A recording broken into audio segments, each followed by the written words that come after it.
They brought oranges, they brought wheat, they brought sugarcane. And these were all things that people in the New World had never seen before. Native people had never seen an orange. Imagine Florida without the oranges. That was brought to the New World by the Europeans. In the New World, Europeans found a whole bunch of food they had never experienced before. They found potatoes, they found tomatoes, and they found corn. Obviously, we need corn to go to the movies to make popcorn, but imagine Ireland without the potato, or going to an Italian restaurant or to Italy without having tomato sauce. Because of the Columbian exchange, all of these things are possible. Goods from the Old World were transported to the New World, and goods from the New World were transported to the Old World. That's the Columbian. Let's go to the thought bubble. First of all, these animals, especially pigs, completely remade the food supply. Pigs breed really quickly, they eat anything, and they turn into bacon, which made them heroes to the New World, just as today they are heroes to the internet. Here's how quickly pigs breed. When Hernando de Soto arrived in Florida in 1539, he brought 13 pigs. By the time of his death, there were 700. That was 3 years later. The abundance of meat and plentiful land for agriculture and grazing meant that Europeans in the Americas very rarely experienced famine, and despite what you may have learned about religious and political freedom, the main reason Europeans came to America was to eat. Large European animals also changed the nature of work in the Americas. Before Europeans, the largest beast of burden was the llama, and at best it could carry like 100 pounds. This meant that for the long distance travel that the Inca engaged in, the primary transportation animal was Incas. Oxen, when combined with their plows, made it possible to bring more land under cultivation and also made transportation easier and more efficient, and plus European animals remade culture. The grossly stereotypical American Indian, like from the movies, riding the Great Plains with an eagle feather headdress and war paint, well, he didn't exist before the Columbian exchange because there were no horses for him to ride. And the introduction of horses allowed many Native Americans to abandon agriculture in favor of a nomadic lifestyle because riding around hunting buffalo made them far richer than farming ever had. Thanks, Thought Bubble.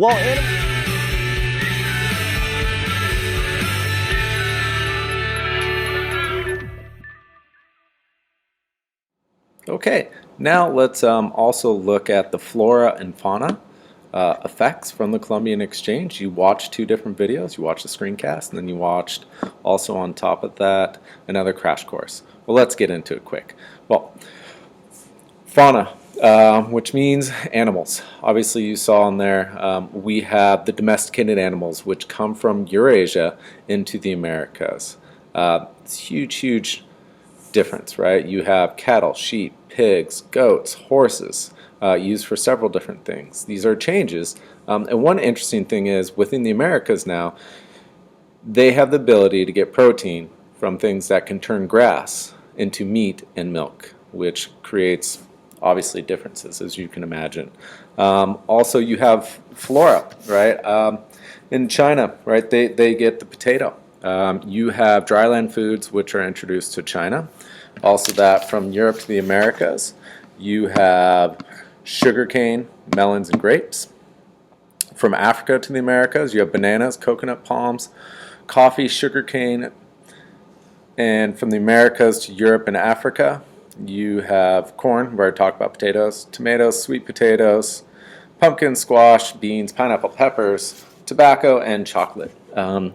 These are definitely going to be having some big effects, and they are all changes. However, what is a continuity? What do you think would be in there? Well, one answer would be, well, a continuity is the exchange of flora between different regions. Like we studied during the Mongol, the Yuan court in China, exchanging ideas and flora with the Ilkhan court in Persia.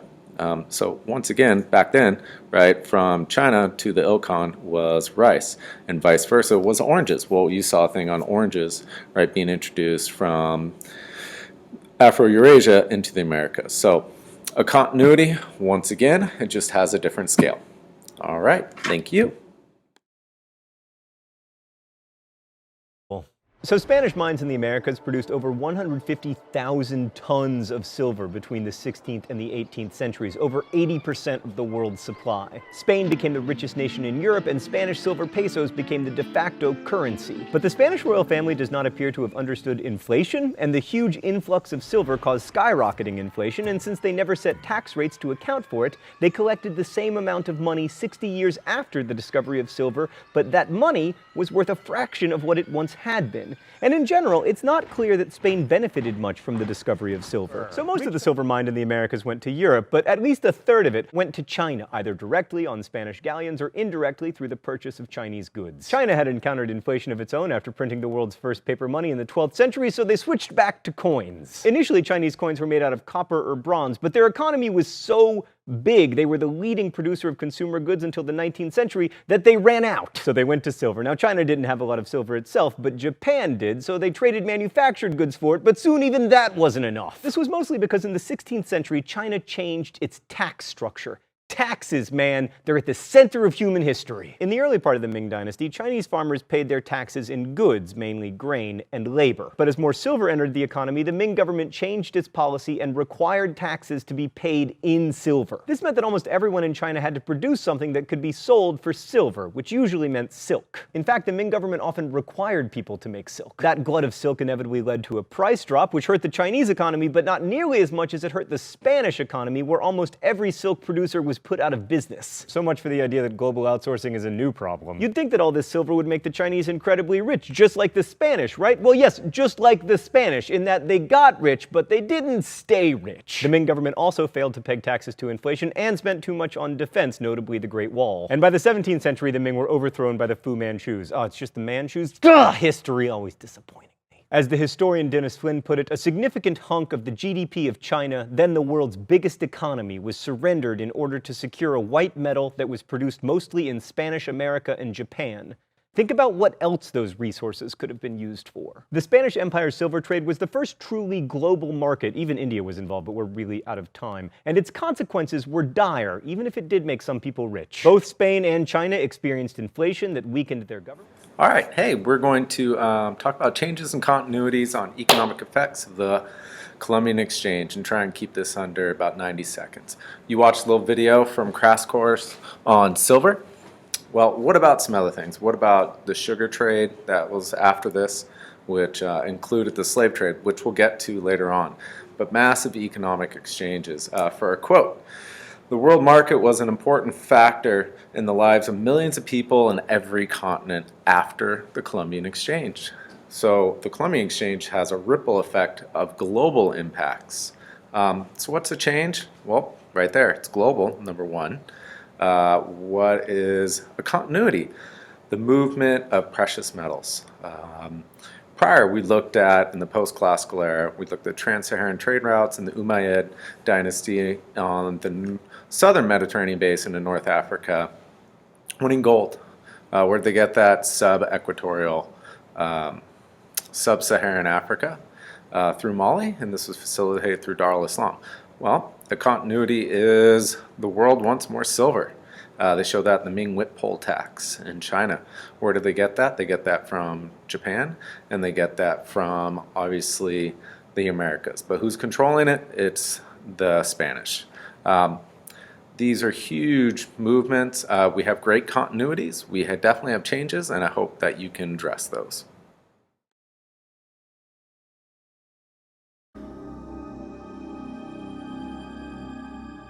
The first smallpox epidemic of the New World swept through Central America and reached the Inca Empire.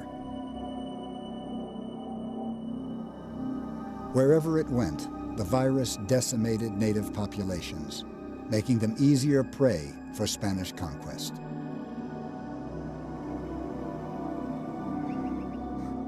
But why were the germs so one-sided?